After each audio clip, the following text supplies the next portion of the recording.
does it mean to be an ally? How can I be an ally? How could you be an ally?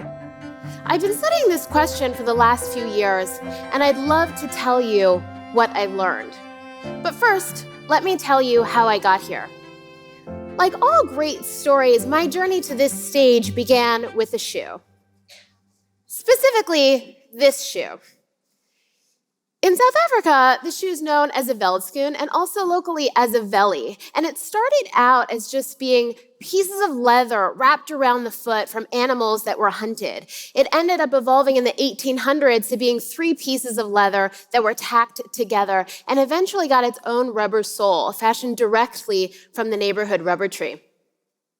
When British people came to Southern Africa, they fell in love with the shoe, so much so that they brought it back up to the UK, they renamed it a desert boot, and they launched a company that you and I know today as Clark's. Clearly, this is not allyship. In fact, over the past 100 years, Americans have donated tons and tons and tons of clothes to small communities all across Africa. And this isn't actually allyship either. Because instead of helping support those communities, it actually had the opposite effect. And 70% of small workshops and apparel factories around the continent of Africa actually closed down, due in large part to these American donations. And so I wanted to take everything I had, literally my entire life savings, which was actually only $3,500 at the time, and launch my brand, Brother Vellies, with the primary goal of actually including the world's artisans in the luxury fashion conversation and helping to preserve their jobs. For me, it wasn't just about launching a fashion brand.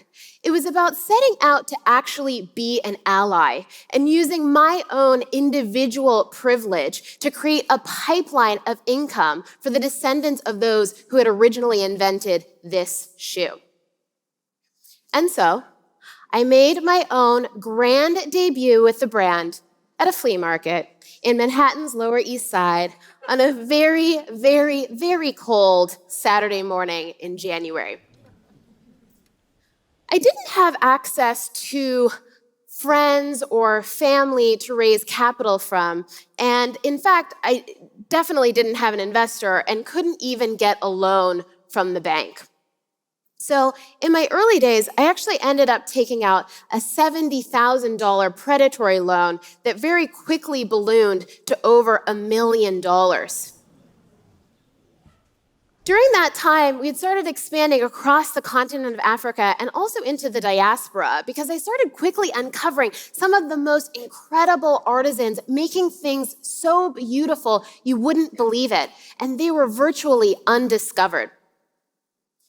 A few years on, I ended up meeting my own fashion fairy godmother. Her name was Anna Wintour. And luckily for me, Anna took a great liking to what I was doing, and she became my ally. In 2015, I went on to actually win her CFDA Vogue Fashion Fund, which helped propel my business so much more forward and allowed me to continue my own allyship by employing countless artisans across the world. When Meghan Markle chose to wear our Mexican huaraches, not only did we quickly sell out, but tons of tiny workshops all across Mexico that were making the same style quickly sold out too. So with a simple shoe choice, Meghan actually became an ally. Brother Vellies as a company was starting to become the ally of many. But I have to tell you guys, everything changed for me on May 25th, 2020. I'm sure that everyone in this room remembers where we were on May 2020. And I was at home alone in Brooklyn, and when news and video footage started circulating of Mr. Floyd's senseless murder, in a lot of ways it felt like a grief that was almost too heavy to bear. And coupled with my own emotional reaction to the situation, I realized that from a business perspective, I was going to have to handle this as well, just like many of you. I'm sure a lot of you in the audience here thought, wow, I would love to do something to help.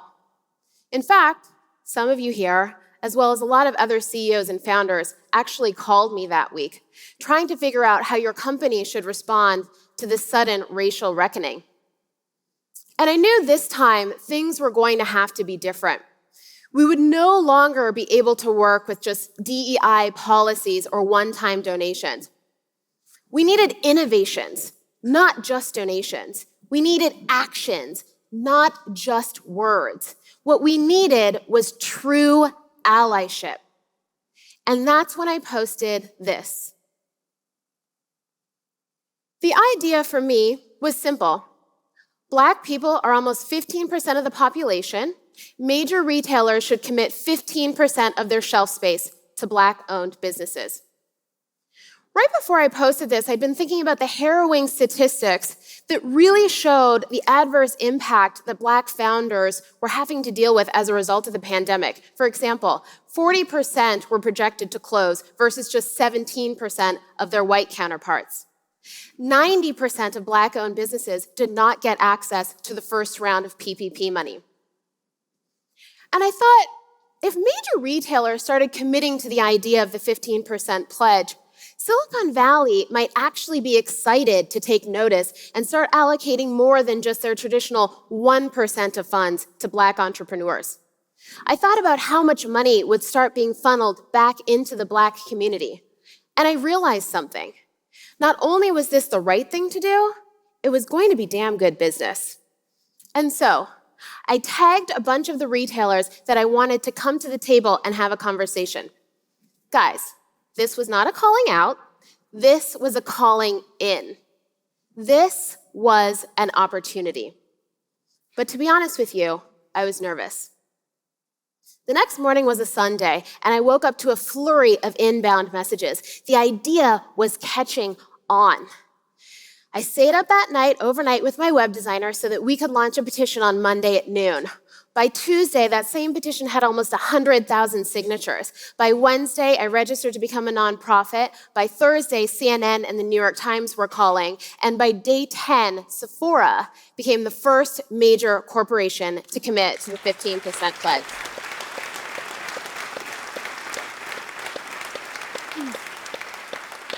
Right then and there, they had become an ally. In the days and weeks that followed, my message was simple. We are all guilty. But ultimately, it's the system that we've created that is to blame.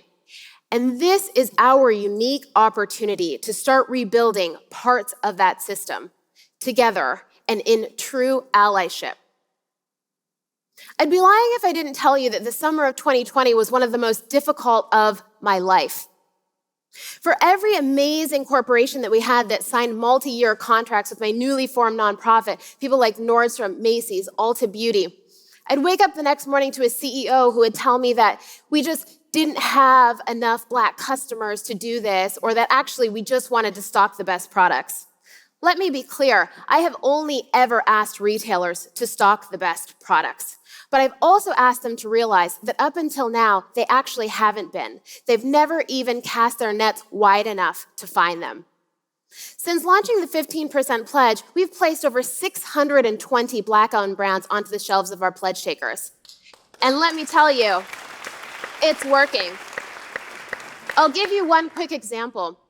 One of the businesses that we put into Sephora's Accelerator program, which we pivoted to actually focus on Black female entrepreneurs, quickly became one of the top 5 fastest growing brands in skincare. Last week, she actually closed her Series A at a $100 million valuation. She's 26 years old. Thank you. In partnership with the 29 major corporations that have committed to the 15% pledge, we are now in the process of allocating over $10 billion a year to Black entrepreneurs. $10 billion. And I've come to learn that parity takes a village, not just retailers. We've partnered with everyone from McKinsey to Google to Yelp to American Vogue to help harness their unique skills as allies to actually propel Black businesses forward. So, I've learned a lot over the past few years about what it means to be an ally. I've learned that allyship takes action. I've learned that it takes radical accountability. And I've learned that it takes partnership with Black women. Closing the racial economic gap in this country is entirely possible, but we are going to have to do it together. Each and every one of you in this room right now holds a unique opportunity and ability to affect change exactly where you're at. And all you need to do is start asking questions, starting with, how can I be an ally? Thank you.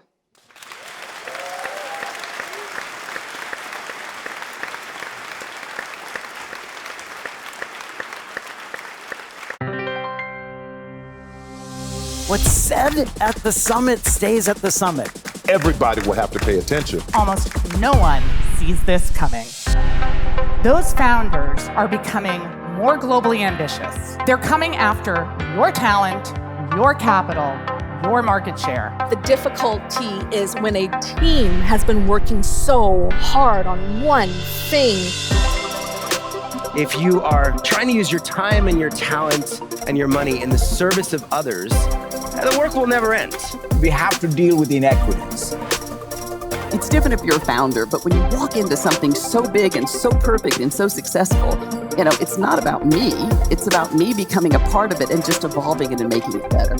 The thing that I love about it, and that makes me so optimistic, is that it's just creating more dialogue. I'm here to tell you that, wow, human innovation's incredible.